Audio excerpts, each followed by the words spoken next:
చంద్రబాబుకు పొలిటికల్గా కష్టమొస్తే ఏం చేస్తారు? తన పార్టీలో ఎవరిని సంప్రదిస్తారు? అయినా మీ పిచ్చి కాకపోతే చంద్రబాబుకు కష్టమొస్తే తెలుగుదేశం పార్టీ నేతలెందుకు బయటకొస్తారు సార్? ఆయన కోసం పవన్ షర్మిల ఉండగా సొంత పార్టీ నేతలెందుకు దండగా? బాబుగారి చేతగాని పాలన ప్రజలకు కనబడకుండా, బాబుగారికి ఏమాత్రం కష్టం రాకుండా, ఆయన చెమట చుక్క కింద పడకుండా, ఆయన కడుపులో చల్ల కదలకుండా ఆగమేఘాల మీద పనులు చక్కబెట్టేందుకే ఏపీలో 2 పార్టీలు, ఆ పార్టీల అధినేతలు పవన్ షర్మిల సిద్ధంగా ఉంటారు. డైవర్షన్ పాలిటిక్స్లో దశాబ్దాల కిందటే పిహెచ్డీ చేసిన బాబు ఇప్పుడు తన డైవర్షన్ రాజకీయాల కోసం కాంగ్రెస్ పార్టీ అధ్యక్షురాలు షర్మిలను, జనసేన పార్టీ అధ్యక్షుడు పవన్ కళ్యాణ్ను వాడుకుంటున్నారు. బాబు బెల్ కొట్టగానే వీళ్ళిద్దరూ రాజకీయ ముఖ చిత్రంపై రంగురంగుల డ్రామాల్ని రక్తి కట్టిస్తారు. చంద్రబాబు ఎప్పుడు ప్రజల్ని తప్పుదోవ పట్టించాలనుకుంటే అప్పుడు వీళ్ళిద్దరూ సిద్ధం. స్కూలుకెళ్లే పిల్లాడు తలకు నూనె పెట్టి, ముఖానికి దట్టంగా తెల్లని పౌడర్ కొట్టి, మెడలో టై కట్టి, సంకలో బ్యాగు పెట్టి రెడీగా ఉన్నట్టు వీళ్ళిద్దరూ కూడా రెడీగా ఉంటారు. ప్రస్తుతం బాబుకు కుడి భుజం పవన్ కళ్యాణ్, ఎడమ భుజం షర్మిల. వీళ్ళిద్దరిని కుడి కన్ను ఎడమ కన్నును కూడా అనొచ్చు. కానీ కంటి చూపు సరిగా లేదని బాబుగారు బెయిల్ తెచ్చుకున్నారు కాబట్టి ప్రస్తుతానికి భుజాలతో సరిపెట్టుకుందాం. ఇద్దరూ కలిసి రాష్ట్ర ప్రజల్ని తప్పుదారి పట్టిస్తూ, చంద్రబాబుకు భజన చేస్తూ, రాజకీయాలకు కొత్త కొత్త రంగులు పూస్తూ బాబుగారి రుణం తీర్చుకుంటున్నారు. చంద్రబాబు, పవన్ కళ్యాణ్, షర్మిల మధ్య రక్త సంబంధానికి మించి కొనసాగుతున్న రాజకీయ బంధంపై ప్రధానంగా కొన్ని ప్రశ్నలు వినిపిస్తున్నాయి. అవేంటో ఒక్కసారి మనం స్క్రీన్ పైన చూద్దాం. క్వశ్చన్ నెంబర్ 1, పవన్ వేషాలు, షర్మిల ప్రెస్ మీట్లు బాబు కోసమేనా? క్వశ్చన్ నెంబర్ 2, బాబు డైవర్షన్ పాలిటిక్స్లో ఆ ఇద్దరి పాత్ర ఏంటి? Question number 3, Sharmila Congress party అధ్యక్షురాల, బాబు చేతిలో పావా? క్వశ్చన్ నెంబర్ 4, షర్మిలకు అన్నపై పగ తప్ప ప్రజలపై ప్రేమ లేదా? మీకు ఒక ఎగ్జాంపుల్ చెబుతాను. వక్ఫ్ చట్ట సవరణ బిల్లుపై టీడీపీ ఇరుకున పడింది, అవునా కాదా? మైనారిటీల ఆగ్రహానికి గురైంది, అవునా కాదా? బిల్లుకు మద్దతిచ్చిన తెలుగుదేశం పార్టీపై ముస్లిం సమాజం భగ్గుమంటోంది, అవునా కాదా?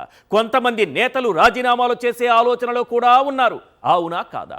ఇలాంటి సమయంలో చంద్రబాబుపై ఒత్తిడి పెరిగింది. మొన్నటికి మొన్న ఇఫ్తారు విందులో టోపీలు మార్చినంత ఈజీగా చంద్రబాబు బిల్లుపై మాట మార్చలేరుగా. అందుకే అర్జెంటుగా ఈ విషయాన్ని డైవర్ట్ చేసేసేయాలి. ఇంకేముంది, ఉన్న ఫలంగా షర్మిల మేడం రంగంలోకి దిగిపోయారు.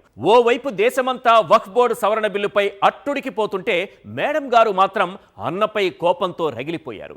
వక్ఫ్ బిల్లు గురించి మాట్లాడితే ఏం లాభం సార్, అందుకే ఆస్తుల విల్లు గురించి మాట్లాడారు. పనిలో పనిగా ఈసారి ఏకంగా సునీతకు ప్రాణహాని ఉందంటూ ఓ కట్టు కథ కూడా అల్లారు. అన్న మంచోడు కాదంటూ మంచి మంచి స్టేట్మెంట్లు ఇచ్చారు. నిజానికి వైఎస్ వివేకాను చంపింది ఎవరు? హత్య చేయాల్సిన అవసరం ఎవరికుంది? ఆయన ఆస్తుల్ని ఎవరు బలవంతంగా బదలాయించుకున్నారు? వివేక రాసిన లెటర్ దాచిపెట్టమని చెప్పింది ఎవరు? అన్నింటికీ సునీత దగ్గర సమాధానం ఉన్న చంద్రబాబు తెలివిగా వీటికి ఆజ్యం పోస్తున్నారు. ఇటు అన్నీ తెలిసి షర్మిల చంద్రబాబుకు వంత పాడుతున్నారు. కేసులు కోర్టుల్లో ఉన్న మీడియాలో మాట్లాడుతూ బాబుకు మేలు చేస్తున్నారు. అలా చంద్రబాబు చేత, చంద్రబాబు కోసం, చంద్రబాబు ద్వారా వచ్చినటువంటి స్క్రిప్ట్ను పదునైన పదజాలంతో కొనసాగిస్తున్నారు. నిజానికి ఏపీలో కాంగ్రెస్ పార్టీకి అధ్యక్షురాలిగా ఉన్న షర్మిల ఆ పార్టీ జాతీయ స్థాయిలో తీవ్రంగా వ్యతిరేకిస్తున్న వక్ఫ్ బిల్లుపై మాత్రం మాట్లాడరు. కుటుంబ విషయాలు, అన్నపై విమర్శలు, వివేక హత్య విషయాలు, ఆస్తుల తగాదాలు, వీటన్నింటి మాటున చంద్రబాబును కాపాడుకునే ప్రయత్నాలు అంతా ఓ పద్ధతి ప్రకారం జరిగిపోతోంది. నిజం చెప్పాలంటే రక్త సంబంధానికి మించిన రాజకీయ బంధం వాళ్ళిద్దరిది. ఈ బంధం దృఢమైనది. ఇది సిమెంట్ కంపెనీ యాడ్ కాదు. ఇప్పుడు కొత్తగా జరుగుతున్న వ్యవహారం అంతకన్నా కాదు.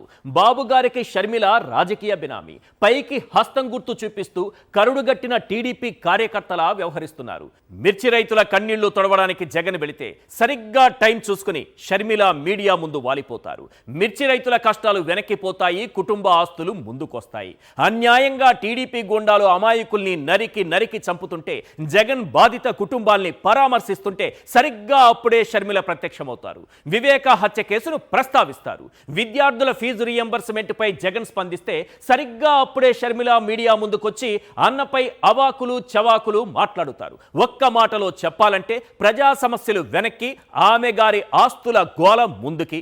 ఇవన్నీ ఆమె కావాలని చేయట్లేదు, ఆమె అమాయకురాలు. అలాంటి మేడం గారిపై ఇలాంటి విమర్శలు చేయటం కరెక్ట్ కాదు. ఎందుకంటే తెలుగుదేశం పార్టీ ఆఫీసు నుంచి స్క్రిప్ట్ ఇలా వాట్సాప్ అయితేనే అలా ఆగమేఘాల మీద మీడియా మైకుల ముందు వాలిపోతారు. అంతేకాని ఎప్పుడు పడితే అప్పుడు అస్సలు మీడియా ముందుకు రారు మన షర్మిల మేడం గారు. 10 నెలలకే బాబు పాలనపై జనం విసిగెత్తిపోయారు.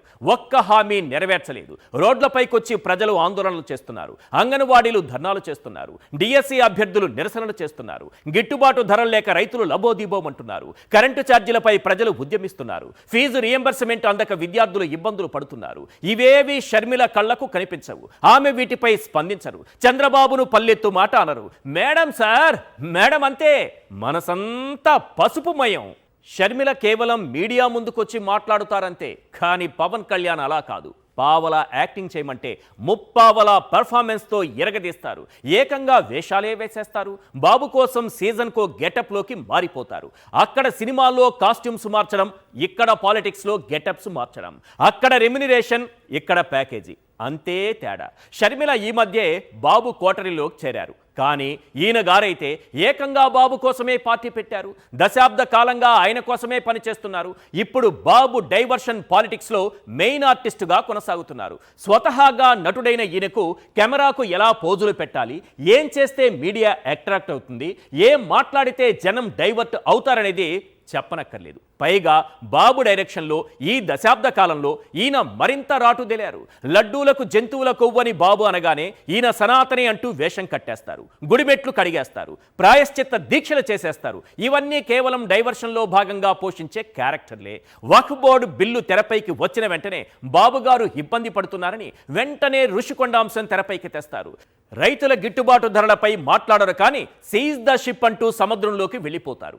మహిళలపై దాడులు అఘాయిత్యాలు జరుగుతుంటే మాట్లాడరు. కానీ సింగపూర్ చెక్కేస్తారు. పవన్ కళ్యాణ్ స్వయంగా ఓ పార్టీకి అధినేతగా ఉన్నారు. ప్రభుత్వంలో కీలక పదవిలో ఉన్నారు. ప్రశ్నిస్తానంటూ పొలిటికల్ స్క్రీన్ పైకి వచ్చారు. అవన్నీ ఇప్పుడు పక్కకెళ్ళిపోయాయి. కేవలం బాబు గారి కళ్ళల్లో ఆనందం కోసం మాత్రమే కష్టపడుతున్నారు. ప్రశ్నించాల్సి వస్తే అది బాబు గారి ఆనందం కోసమే. విమర్శించాల్సి వస్తే అది బాబు గారిని సంతృప్తి పరచడం కోసమే. తనకు సత్తా లేదని స్వయంగా ప్రకటించుకున్నారు. కానీ బాబు కోసం పనిచేయడంలో ఆయనకున్న సత్తా ఏంటో అందరికీ తెలుసు.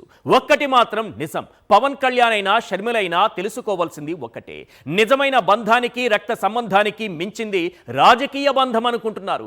బంధాలు కొనసాగించడం అందరి వల్ల కాదు. అందులోనూ ప్యాకేజీలతో ముడిపడిన బంధాలను కలకాలం కొనసాగించడం ఎవ్వరి వల్ల కాదు. అలాంటి బంధాలు ఎప్పటికీ శాశ్వతం కావు. ఇది మాత్రం గన్ షాట్.